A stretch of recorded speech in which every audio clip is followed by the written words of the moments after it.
this without getting too emotional. Isn't it, oh, you took the picture down. Isn't he beautiful?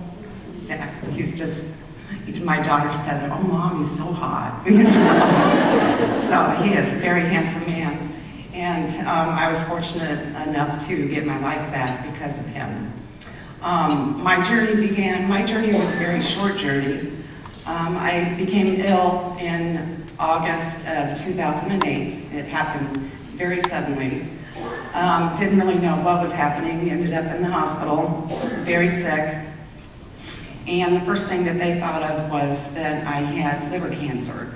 They weren't really quite sure how bad or anything like that. They did some biopsies, and I was released from the hospital, and one of the doctors where I live said, let's kind of wait a couple months and see what's going, run some more tests. And my husband would not do that. He knew that I was sick, and immediately took me south to IU Health and got me the best care there. And Dr. Quo was my doctor, who is an amazing man. He never stopped fighting to find out what was happening to me. Went through all the battery of tests that you have to go to be transplanted. At that time, they also thought that I had cancer, and that transplant was not going to be able to happen because it was too bad of cancer. If you have too much, you can't be transplanted. And so we kind of went through. I really thought I had a 6-month period to live. And I think the only thing at that time I was looking at is, it would have been around March of '09, would have been the 6-month time that I was given to live, and it's my granddaughter's birthday, and that's the only thing that at that time I didn't want to do is die on that day. So after all the tests, I could go on and on. There's so much that goes on between that time, and it was a whirlwind for me. It just happened so fast, and I was very, very, very sick.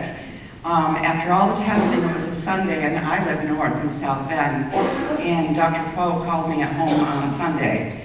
I thought that was kind of strange for a doctor to do that, but he did, and I could hear the excitement in his voice, and he said, I need you to come back down tomorrow. I don't think you have cancer. We need to do some biopsies and check this out. So I went immediately down there, had the biopsies done, and apparently my liver had shrunk to the size of my fist. It deflated. I had a really bad reaction to an antibiotic that caused immediate liver failure. So I went through testing to become listed. I got listed the week before Halloween. I was put on the list, and the following week on Halloween, I was called and came down to IU, and I was transplanted. And everything started to go really good. I mean, my color came back, I felt really great, I was recovering really good, and I was actually getting ready to come home. And about 7 days into it, after going through the social worker and knowing what I had to do when I got home, I started to take a turn for the worst. My husband is one that noticed it at first. He kept telling the doctor, something's wrong, she doesn't look right. And they kept assuring him that, all the tests were coming back, okay, she's, gonna be fine, this is normal. And he sought out Dr. Poe at the hospital, had to go find him, and brought him into my room and said, we have to look at her, something's wrong with her. And sure enough, they took me in for a biopsy, and that liver quit working. So it lasted about 7 days. I was immediately put back in the ICU, and started to get very sick from there, from day to day. I was back on the top of the list for another transplant. That crazy time was, man, I got so sick, and my whole family was there. Family support is huge, just huge. I remember when the call came in about Zach. And it was about 2 weeks later, it was on the 24th, so a couple weeks, two and a half weeks later, that another liver was here.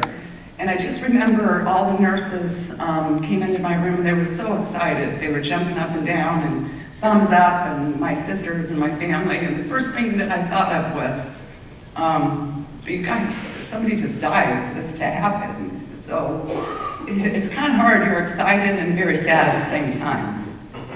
So I had to remind them that, it's okay, you can be happy, but you have to also think of the donor and his family. So I went into surgery and had my second transplant and came back, and took a while to heal, but all of a sudden it just clicked and I felt so good and I got so much better, and by February I was released from all my clinics, and by March 2nd I was back to work full time. So in about a 6-month period, my life really took some many turns, you know, for the better. And Zach is my hero, my doctors are my hero, my husband, Forget Me to IU Health, is my hero, and my sister was with me from day one. I'm going to give you that. Today. She goes with me everywhere. She goes to my doctor appointments. She goes to my support groups. She goes to... Yeah, she's kind of like glued to me. I have to tell you, without family support, I don't think anybody could get through the transplant experience. You have to have 100% family support. And the nurses at the hospital are amazing, amazing doctors, amazing nurses. And they work with the family. I mean, you can be there 24/7, do what you want, come and go as you please, anything. But this is my sister Denise, who supports me from beginning to end. I could go on and on, say so much more. It's been an incredible journey, But if you have any questions later, I'll answer anything. There's so much more. It could take a week to go through a 6-month journey talking about it. It was just, it was an amazing journey. And thank you, Mary, and thank you, Zach. And I also have one more thing to add. I did not mention in my nervousness that Zachary died of a fentanyl overdose. The fentanyl patch. He had taken part of the patch and put it on the roof of his mouth, and unknowing that it's measured in micrograms. And I did not know there was a 7-day patch. I thought that it was a 3-day patch. Through all my research, I found out in October they came out with a 7-day patch, and he died in November. So evidently with this woman, he had been doing some of these patches, which were the 3-day dose, and unbeknownst to him, evidently it was a 7-day dose that he got. And the EMTs, I try to make them aware now too. I also let them know. None of the EMTs in our neighborhood even knew about it to look on the top of the roof of a mouth. So now we're spreading the word for EMTs that if you do have a possible drug overdose, check the roof of their mouth right away, because quite a few, there's been 4 deaths in our county alone in 2008 at that time from the fentanyl patch. And I'm kind of a spokesperson on that now, and I actually get on some of the college blogs. Does anyone have any fentanyl? I hear it's a great party drug, and I cannot believe the responses I get. And I get on there right away and just start giving them information on fentanyl, that my son died, and if I hit one child, say one college student, it's worth it. But it's unbelievable, all the kids click off right away. So, but yeah, I mean, it's like that blog empties real fast. But sorry I didn't say what Zachary had passed away of.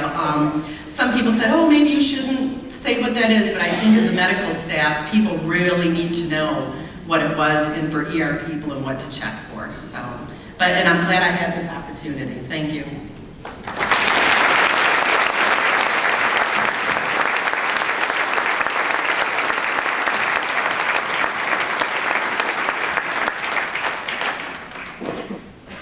These are our superheroes.